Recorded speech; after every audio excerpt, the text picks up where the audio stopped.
Beary chamber of commerce and industry ವತಿಯಿಂದ ವ್ಯಾಪಾರಿಗಳು ಹಾಗೂ ಉದ್ಯಮಿಗಳಿಗಾಗಿ ಸೈಬರ್ ಸೆಕ್ಯೂರಿಟಿ ಮತ್ತು ಜಾಗತಿಕ ಉದ್ಯಮ ಅವಕಾಶಗಳ ಕುರಿತು ವಿಶೇಷ ಸಂವಾದ ಕಾರ್ಯಕ್ರಮವು ನಗರದ ಹೋಟೆಲ್ ಓಷನ್ ಪರ್ಲ್ನಲ್ಲಿ ನಡೆಯಿತು. ದೈನಂದಿನ ಬದುಕಿನಲ್ಲಿ ಸೈಬರ್ ಸೆಕ್ಯುರಿಟಿಯ ಮಹತ್ವದ ಕುರಿತು ಮಾಹಿತಿ ನೀಡಿದ ಅಡ್ವಾನ್ಸ್ಡ್ ಸೈಬರ್ ಸೆಕ್ಯುರಿಟಿ ತಜ್ಞ ಸೌಮಿತ್ರ ಸೇನ್, ಮುಂದಿನ 15 ವರ್ಷಗಳಲ್ಲಿ ಭಾರತವು ಡಿಜಿಟಲ್ ಯುಗದಲ್ಲಿ ಮಹತ್ವದ ಬೆಳವಣಿಗೆ ಸಾಧಿಸಲಿದೆ ಹಾಗೂ ಇನ್ನು ಕೇವಲ 3 ದಶಕಗಳಲ್ಲಿ ಅಭಿವೃದ್ಧಿ ಹೊಂದಿದ ರಾಷ್ಟ್ರವಾಗಿ ಬೆಳೆದು ನಿಲ್ಲಲಿದೆ ಎಂದು ಭವಿಷ್ಯ ನುಡಿದರು. ಝೀರೋ ಟ್ರಸ್ಟ್ ಸೆಕ್ಯುರಿಟಿಯನ್ನು ಅಳವಡಿಸಿಕೊಳ್ಳುವಂತೆ ಸಲಹೆ ನೀಡಿದ ಅವರು, ಜಾಗತಿಕ ಭೌಗೋಳಿಕ ರಾಜಕಾರಣದಲ್ಲಿ ಸೈಬರ್ ಯುದ್ಧ ಮಹತ್ವದ ಸಾಧನವಾಗಿ ಬದಲಾಗಿದೆ ಎಂಬುತ್ತರದ ಬೊಟ್ಟು ಮಾಡಿದರು. That hospital, I need to wait for 24 hours for somebody to pick up my call from the front office. Competitive difference.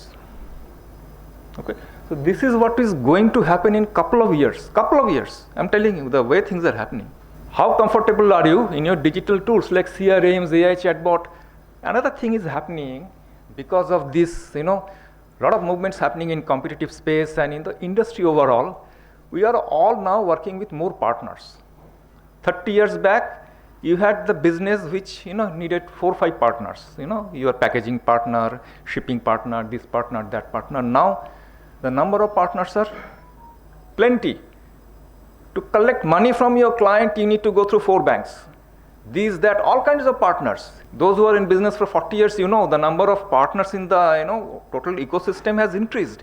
ಜಾಗತಿಕ ವ್ಯಾಪಾರ ಅವಕಾಶಗಳ ಕುರಿತು ಉಪನ್ಯಾಸ ನೀಡಿದ ಚೀನಾದ ಕಾಮಾಚಿ ಗ್ರೂಪ್ನ ನಿರ್ದೇಶಕ ಮೊಹಮ್ಮದ್ ರಬಿ ರುಕ್ನುದ್ದೀನ್, ಭಾರತದ ಅಭಿವೃದ್ಧಿ ಹೊಂದುತ್ತಿರುವ ಮಾರುಕಟ್ಟೆಯಾಗಿದ್ದರೂ ಅಂತಾರಾಷ್ಟ್ರೀಯ ಮಟ್ಟದಲ್ಲಿ ಸ್ಪರ್ಧಿಸಲು ಇನ್ನಷ್ಟು ಶಕ್ತಿಯುತ ಅರ್ಪಣಾ ಮನೋಭಾವ ಮತ್ತು ಬ್ರ್ಯಾಂಡಿಂಗ್ ಕಾರ್ಯತಂತ್ರಗಳ ಅಗತ್ಯತೆ ಇದೆ ಎಂದು ಹೇಳಿದರು.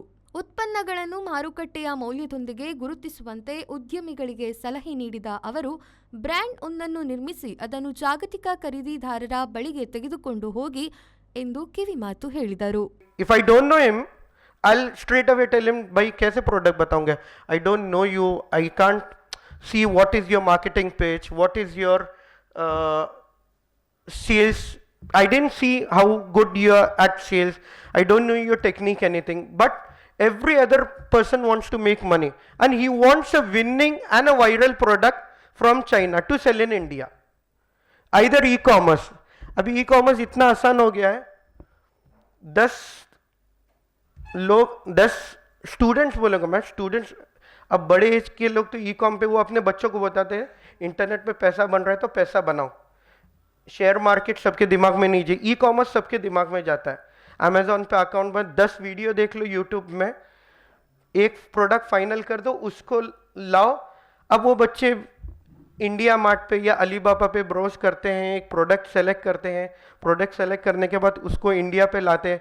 ಬಿಸಿಸಿಐ ಅಧ್ಯಕ್ಷ ಎಸ್ಎಂ ರಶೀದ್ ಹಾಜಿ ಕಾರ್ಯಕ್ರಮದ ಅಧ್ಯಕ್ಷತೆಯನ್ನು ವಹಿಸಿದ್ರು. ಬಿಸಿಸಿಐ ಕಾರ್ಯಕಾರಿಣಿ ಸಮಿತಿಯ ಸದಸ್ಯರಾದ ಅಬ್ದುಲ್ ಮೋನ್, ಮೊಹಿದೀನ್ ಹಾಗೂ ಅಬ್ದುಲ್ ರಹೂಫ್ ಸುಲ್ತಾನ್ ಮತ್ತಿತರರು ಉಪಸ್ಥಿತರಿದ್ದರು. ಬಿಸಿಸಿಐ ಪ್ರಧಾನ ಕಾರ್ಯದರ್ಶಿ ಮೊಹಮ್ಮದ್ ಇಮ್ತಿಯಾಜ್ ಸ್ವಾಗತಿಸಿದರು. ಖಜಾನ್ಸಿ ಮನ್ಸೂರ್ ಅಹಮದ್ ಅವರು ವಂದಿಸಿದರು. ಬಿಸಿಸಿಐ ಕಾರ್ಯದರ್ಶಿ ನಿಸಾರ್ ಅಹಮದ್ ಕಾರ್ಯಕ್ರಮವನ್ನು ನಿರೂಪಿಸಿದರು. Bureau report, Ullal.